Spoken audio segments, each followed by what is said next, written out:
Hello everyone. Bete, in the earlier lectures, we have discussed about the Newton's first, second, third law. Today, bete, I am going to discuss about the second law is a real law of motion. But इसका मतलब की है कि second law real law of motion का मतलब की है। इसका मतलब यह है कि बेटा आप न्यूटन के सैकेंड लॉ ਨੂੰ यूज़ करके आप फर्स्ट लॉ भी डिराइव कर सकते हैं और सैकेंड लॉ भी डिराइव कर सकते हैं। ਤਾਂ ਕਰਕੇ ਆਪਾਂ ਇਸ ਨੂੰ ਬੋਲਦੇ ਹਾਂ ਕਿ ਜਿਹੜਾ ਸੈਕੰਡ ਲਾਅ ਹੈ ਬੇਟੇ ਉਹ ਰੀਅਲ ਲਾਅ ਆਫ ਮੋਸ਼ਨ ਹੈ। ਤਾਂ ਸਭ ਤੋਂ ਪਹਿਲਾਂ ਬੇਟੇ ਆਪਾਂ ਇਹ ਸ਼ੋ ਕਰਾਂਗੇ ਕਿ ਜਿਹੜਾ ਫਰਸਟ ਲਾਅ ਹੈ is contained in second law. ਹੁਣ ਉਸ ਦੇ ਲਈ ਬੇਟਾ ਆਪਾਂ ਨੂੰ ਪਤਾ ਹੈ ਕਿ according to Newton's second law F equals to ma because ਬੇਟਾ ਜਿਹੜਾ ਨਿਊਟਨ ਦਾ ਸੈਕੰਡ ਲਾਅ ਹੈ ਕੀ ਬੋਲਦਾ ਸੀ ਕਿ ਜੋ ਫੋਰਸ ਹੈ ਉਹ ਇਕੁਅਲਸ ਟੂ ਕਿਹਦੇ ਬੇਟਾ product of mass and acceleration ਹੈ। ਹੁਣ ਆਪਾਂ ਸਪੋਜ਼ ਕਰ ਲਿਆ ਬੇਟੇ ਕਿ ਇਫ F 0 ਹੈ ਤਾਂ ਬੇਟਾ ਜਿਹੜੀ ਹੋਲ ਇਕੁਏਸ਼ਨ ਹੈ ma ਇਕੁਅਲਸ ਟੂ 0 ਹੋ ਜਾਊਗਾ। ਔਰ ਹੁਣ ਇਸ ਦਾ ਕੀ ਮਤਲਬ ਬੇਟੇ ਜਾਂ ਤਾਂ m 0 ਹੈ ਜਾਂ a 0 ਹੈ, ਦੋਨਾਂ ਚੋਂ ਇੱਕ ਚੀਜ਼ ਤਾਂ ਪੱਕਾ ਹੈ ਕਿ 0 ਹੋਊਗੀ ਤਾਂ ਹੀ ਬੇਟੇ ਉਹ ਇਕੁਅਲਸ ਟੂ ਕਿਹਦੇ ਹੋਊਗਾ 0 ਦੇ ਹੋਊਗਾ। ਹੁਣ ਰਾਜੇ ਸਾਨੂੰ ਇਹ ਵੀ ਪਤਾ ਹੈ ਕਿ ਅਗਰ ਆਪਾਂ ਕਿਸੇ ਬੋਡੀ ਦੇ ਮਾਸ ਨੂੰ ਕੰਸੀਡਰ ਕਰਦੇ ਹਾਂ ਤਾਂ ਮਾਸ ਕਦੇ ਵੀ ਬੇਟਾ 0 ਨਹੀਂ ਹੁੰਦਾ, ਤਾਂ ਇਹਦਾ ਮਤਲਬ a ਕੀ ਹੋ ਗਿਆ ਬੇਟੇ 0 ਹੋ ਗਿਆ। ਠੀਕ ਹੈ ਜੀ। ਹੁਣ ਆਪਣੇ ਕੋਲ ਬੇਟਾ ਇੱਕ ਇਕੁਏਸ਼ਨ ਆਫ ਮੋਸ਼ਨ ਸੀਗੀਆਂ ਜਿਹੜੀਆਂ ਆਪਾਂ ਤੁਸੀਂ ਪਹਿਲਾਂ ਵੀ 10th ਕਲਾਸ ਦੇ ਵਿੱਚ ਵੀ ਕੀਤੀਆਂ ਹੋਣਗੀਆਂ, 9th ਕਲਾਸ ਦੇ ਵਿੱਚ ਵੀ ਕੀਤੀਆਂ ਹੋਣਗੀਆਂ, ਜਿਹੜੀਆਂ ਸੀ v equals to u plus at v square minus u square equals to 2as। ਤਾਂ ਉੱਥੋਂ ਬੇਟਾ ਆਪਾਂ ਫਸਟ ਜਿਹੜੀ ਇਕੁਏਸ਼ਨ ਆਫ ਮੋਸ਼ਨ ਸੀ ਆਪਾਂ ਉਹ ਚੱਕੀ v minus u equals to at। ਇਸ ਇਕੁਏਸ਼ਨ ਦੇ ਵਿੱਚ ਬੇਟਾ a ਨੂੰ ਆਪਾਂ 0 ਪੁੱਟ ਕੀਤਾ ਤਾਂ v minus u equals to 0 ਆ ਜਾਊਗਾ ਬੇਟੇ ਔਰ v ਇਕੁਅਲਸ ਟੂ u ਆ ਜਾਊਗਾ। ਹੁਣ ਬੇਟੇ ਅਗਰ ਤੁਹਾਨੂੰ ਨਿਊਟਨ ਦਾ ਫਸਟ ਲਾਅ ਤੁਸੀਂ ਕਰ ਲਿਆ ਹੋਵੇ ਤਾਂ ਤੁਹਾਨੂੰ ਯਾਦ ਹੋਊਗਾ ਬੇਟੇ ਉੱਥੇ ਆਪਾਂ ਬੋਲ ਲਿਆ ਸੀ ਕਿ ਅਗਰ ਐਕਸਟਰਨਲ ਫੋਰਸ ਨਹੀਂ ਹੈਗੀ ਤਾਂ ਬੋਡੀ ਦੀ ਅਗਰ ਆਪਾਂ ਬੋਡੀ ਦੇ ਉੱਤੇ ਐਕਸਟਰਨਲ ਫੋਰਸ ਅਪਲਾਈ ਨਹੀਂ ਕੀਤਾ ਤਾਂ ਉਸ ਬੋਡੀ ਦਾ ਵੈਲੋਸਿਟੀ ਨੂੰ ਆਪਾਂ ਚੇਂਜ ਨਹੀਂ ਕਰ ਸਕਦੇ। ਔਰ ਆਪਾਂ ਇਹ ਵੀ ਬੋਲਿਆ ਸੀ ਕਿ ਬੋਡੀ ਡੂ ਨਾਟ ਐਕਸਲਰੇਟ। ਤਾਂ ਇੱਥੇ ਦੇਖੋ a ਇਕੁਅਲਸ ਟੂ 0 ਆ ਗਿਆ, ਐਕਸਲਰੇਸ਼ਨ 0 ਆ ਗਈ। ਹੁਣ ਐਕਸਲਰੇਸ਼ਨ 0 ਹੋਣ ਤੋਂ ਬਾਅਦ ਸਾਡੇ ਕੋਲ ਅੱਗੇ ਆਪਾਂ ਇਹ ਵੀ ਦੱਸਦਾ ਕਿ v ਇਕੁਅਲਸ ਟੂ u ਵੀ ਆ ਗਿਆ। ਹੁਣ ਰਾਜੇ ਹੈਗਾ ਕੀ ਹੈ v equals to u, v ਕੀ ਸੀ ਬੇਟੇ ਫਾਈਨਲ ਵੈਲੋਸਿਟੀ ਹੁੰਦੀ ਹੈ ਆਲਵੇਜ਼, u ਹੁੰਦੀ ਹੈ ਇਨੀਸ਼ੀਅਲ ਵੈਲੋਸਿਟੀ। ਤਾਂ ਦੋਨੋਂ ਕੀ ਆ ਗਈਆਂ ਰਾਜੇ ਇਕੁਅਲ ਆ ਗਈਆਂ। ਇਕੁਅਲ ਦਾ ਮਤਲਬ ਕੀ ਹੈ ਕਿ ਵੈਲੋਸਿਟੀ ਚੇਂਜ ਨਹੀਂ ਹੋਈ। ਠੀਕ ਹੈ ਜੀ, ਵੈਲੋਸਿਟੀ ਚੇਂਜ ਨਹੀਂ ਹੋਈ ਤਾਂ ਐਕਸਲਰੇਸ਼ਨ ਵੀ ਕੀ ਹੋਊਗਾ ਰਾਜੇ 0 ਹੋਊਗਾ, ਕਿਉਂਕਿ ਆਪਾਂ ਨੂੰ ਪਤਾ ਬੇਟੇ ਐਕਸਲਰੇਸ਼ਨ ਦਾ ਫਾਰਮੂਲਾ ਕੀ ਹੁੰਦਾ change in velocity by time taken. ਜੇ a 0 ਹੈ ਇੱਥੋਂ ਹੀ ਸਾਨੂੰ ਪਤਾ ਲੱਗ ਜਾਣਾ ਚਾਹੀਦਾ ਸੀ ਕਿ ਅਗਰ a 0 ਆ ਗਿਆ ਤਾਂ ਇਹਦਾ ਮਤਲਬ ਕਿ ਚੇਂਜ ਇਨ ਵੈਲੋਸਿਟੀ ਨਹੀਂ ਹੈਗਾ। ਤਾਂ ਉਹੀ ਬੇਟੇ ਅੱਗੇ ਜਾ ਕੇ ਆਪਾਂ ਇਸ ਨੂੰ ਪ੍ਰੂਫ ਕਰਤਾ ਕਿ v ਇਕੁਅਲਸ ਟੂ u ਹੈ। ਤਾਂ ਇਹੀ ਕੀ ਸੀ ਬੇਟੇ ਸਾਡਾ ਫਸਟ ਲਾਅ ਸੀ। ਹੁਣ ਸਿਮਿਲਰਲੀ ਆਪਾਂ ਨੈਕਸਟ ਸ਼ੋ ਕਰਾਂਗੇ ਬੇਟੇ ਜਿਹੜਾ ਥਰਡ ਲਾਅ ਹੈ ਉਹ ਕੰਟੇਨਡ ਹੈ ਇਨ ਸੈਕੰਡ ਲਾਅ। ਇਸ ਦੇ ਵਾਸਤੇ ਬੇਟੇ ਆਪਾਂ ਕੀ ਕਰਦੇ ਸੀ ਕੰਜ਼ਰਵੇਸ਼ਨ ਦੇ ਵਿੱਚ ਵੀ ਆਪਾਂ ਸਪੋਜ਼ ਕੀਤਾ ਸੀਗਾ ਕਿ ਸਪੋਜ਼ ਕਰ ਲਓ ਕੋਈ ਆਈਸੋਲੇਟਡ ਸਿਸਟਮ ਹੈ।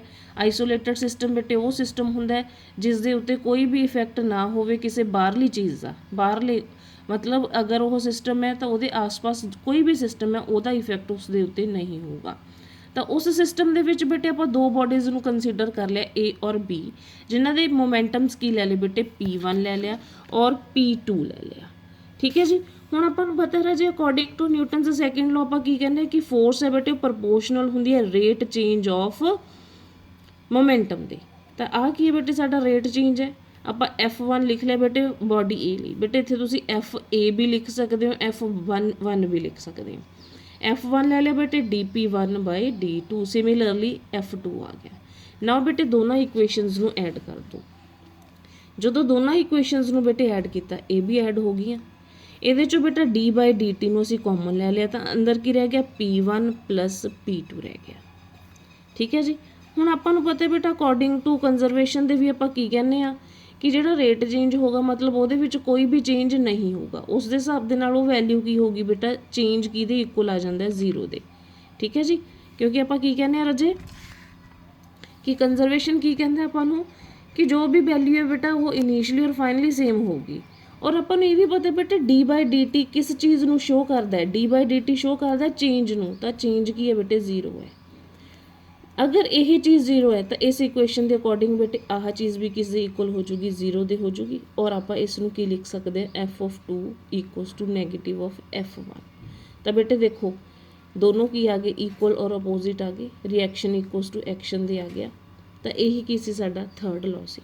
ਤਾਂ ਬੇਟੇ ਇਸ ਆਰਟੀਕਲ ਦੇ ਵਿੱਚ ਆਪਾਂ ਨਿਊਟਨ ਦੇ ਸੈਕੰਡ ਲਾਅ ਤੋਂ ਕੀ ਫਾਈਂਡ ਕੀਤਾ ਬੇਟੇ, ਨਿਊਟਨ ਦਾ ਫਰਸਟ ਔਰ ਥਰਡ ਲਾਅ। ਇਸ ਕਰਕੇ ਆਪਾਂ ਬੇਟੇ ਇਸ ਨੂੰ ਬੋਲਦੇ ਹਾਂ ਕਿ ਨਿਊਟਨ ਦਾ ਲਾਅ ਕੀ ਹੈ ਬੇਟੇ, ਰੀਅਲ ਲਾਅ ਆਫ ਮੋਸ਼ਨ ਹੈ।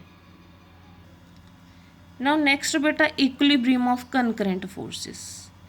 ਬੇਟੇ ਇਕੁਇਲਿਬ੍ਰੀਅਮ ਆਪਾਂ ਨੂੰ ਪਤਾ ਹੈ, ਕੋਈ ਵੀ ਚੀਜ਼ ਇਕੁਇਲਿਬ੍ਰੀਅਮ ਦੇ ਵਿੱਚ ਹੋਊਗੀ, ਉਹਦੇ ਵਿੱਚ ਕੋਈ ਵੀ ਡਿਸਟਰਬੈਂਸ ਨਹੀਂ ਹੋਊਗੀ, ਜੋ ਵੀ ਉਹਦਾ ਪੋਜੀਸ਼ਨ ਹੈ ਉਹਦੇ ਵਿੱਚ ਹੀ ਉਹ ਸੈਟਅਪ ਹੋਊਗੀ। ਤਾਂ ਹੁਣ ਰਾਜੇ ਇਕੁਇਲਿਬ੍ਰੀਅਮ ਆਫ ਕਨਕਰੈਂਟ ਫੋਰਸਿਸ, ਸਭ ਤੋਂ ਪਹਿਲਾਂ ਪਤਾ ਹੋਣਾ ਚਾਹੀਦਾ ਰਾਜੇ ਕਨਕਰੈਂਟ ਫੋਰਸਿਸ ਕੀ ਨੇ। ਬੇਟੇ ਕੋਈ ਵੀ ਪੁਆਇੰਟ ਸਪੋਜ਼ ਕਰ ਲਓ, ਫੋਰ ਐਗਜ਼ਾਮਪਲ ਆ ਪੁਆਇੰਟ ਸਪੋਜ਼ ਕਰ ਲਿਆ, ਇਸ ਦੇ ਉੱਤੇ ਬੇਟੇ ਜਿੰਨੀਆਂ ਵੀ ਨੰਬਰ ਆਫ ਫੋਰਸਿਸ ਐਕਟ ਕਰਨਗੀਆਂ ਇਸ ਸੇਮ ਪੁਆਇੰਟ 'ਤੇ, ਉਹ ਸਾਰੀਆਂ ਫੋਰਸਿਸ ਨੂੰ ਆਪਾਂ ਕੀ ਬੋਲਦੇ ਹਾਂ ਬੇਟੇ, ਕਨਕਰੈਂਟ ਫੋਰਸਿਸ। ਸਪੋਜ਼ ਕਰ ਲਓ F1 ਸੀ, ਇਹ F2 ਸੀ, ਇਹ F3 ਸੀ, ਇੱਕ ਪੁਆਇੰਟ ਦੇ ਉੱਤੇ ਅਪਲਾਈ ਹੋ ਰਹੀਆਂ ਨੇ। ਇਸ ਕਰਕੇ ਬੇਟੇ F1 2 3 ਕੀ ਨੇ ਬੇਟੇ, ਸਾਡੀਆਂ ਕਨਕਰੈਂਟ ਫੋਰਸਿਸ ਨੇ। ਹੁਣ ਉਹਨਾਂ ਫੋਰਸਿਸ ਨੂੰ ਆਪਾਂ ਕੀ ਕਰਨਾ ਹੈ ਬੇਟੇ, ਇਕੁਇਲਿਬ੍ਰੀਅਮ ਦੇ ਵਿੱਚ ਕਰਨਾ ਹੈ।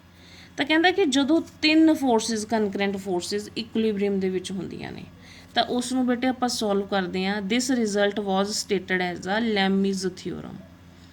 ਠੀਕ ਹੈ ਜੀ, ਜਾਂ ਇਹ ਕਹਿ ਸਕਦੇ ਹੋ ਕਿ ਜਦੋਂ ਤਿੰਨ ਕਨਕਰੈਂਟ ਫੋਰਸਿਸ ਨੇ ਉਹਨਾਂ ਨੂੰ ਇਕੁਇਲਿਬ੍ਰੀਅਮ ਦੇ ਵਿੱਚ ਲੈ ਕੇ ਆਉਣਾ ਤਾਂ ਉਹ ਕਿਵੇਂ ਲੈ ਕੇ ਆਉਣਾ ਬੇਟੇ, ਬਾਈ ਯੂਜ਼ਿੰਗ ਲੈਮੀਜ਼ ਥਿਓਰਮ। ਹੁਣ ਇਹ ਲੈਮੀਜ਼ ਥਿਓਰਮ ਹੈਗੀ ਕੀ ਹੈ ਬੇਟੇ, ਕਹਿੰਦਾ ਕਿ according to this theorem when three concurrent forces F1 2 3 acting on a body are in equilibrium then, ਕਹਿੰਦਾ ਜੇ ਤਿੰਨ ਕਨਕਰੈਂਟ ਫੋਰਸਿਸ ਬੇਟੇ ਬਾਡੀ ਦੇ ਉੱਤੇ ਐਕਟ ਕਰ ਰਹੀਆਂ ਨੇ ਤੇ ਉਹ ਇਕੁਇਲਿਬ੍ਰੀਅਮ ਦੇ ਵਿੱਚ ਨੇ, ਤਾਂ ਸਾਡੇ ਕੋਲ ਬੇਟਾ ਫਾਰਮੂਲਾ ਇਹ ਹੁੰਦਾ F1 ਬਾਈ ਸਾਈਨ ਅਲਫਾ, F2 ਬਾਈ ਸਾਈਨ ਬੀਟਾ, F3 ਬਾਈ ਸਾਈਨ ਗਾਮਾ। ਹੁਣ ਅਲਫਾ ਕੀ ਹੈ, F1 ਦੇ ਨੀਚੇ ਸੀ, ਇਟ ਮੀਨਸ ਬੇਟੇ ਅਲਫਾ ਐਂਗਲ ਹੋਊਗਾ F2 ਔਰ F3 ਦੇ ਵਿੱਚ। ਹੁਣ ਬੀਟਾ ਸੀ ਬੇਟੇ ਤਾਂ F1 ਔਰ F3 ਦੇ ਵਿੱਚ। ਸਿਮਿਲਰਲੀ ਗਾਮਾ ਆ ਗਿਆ ਬੇਟੇ, ਗਾਮਾ ਕੀ ਆਊਗਾ F1 ਔਰ F2 ਦੇ ਵਿੱਚ। ਤਾਂ ਇਹ ਕੀ ਹੈ ਬੇਟੇ ਤੁਹਾਡਾ ਲੈਮੀਜ਼ ਥਿਓਰਮ। ਅੱਜ ਲਈ ਬੇਟੇ ਇੰਨਾ ਹੀ, ਅੱਗੇ ਆਪਾਂ ਨੈਕਸਟ ਲੈਕਚਰ ਦੇ ਵਿੱਚ ਡਿਸਕਸ ਕਰਾਂਗੇ।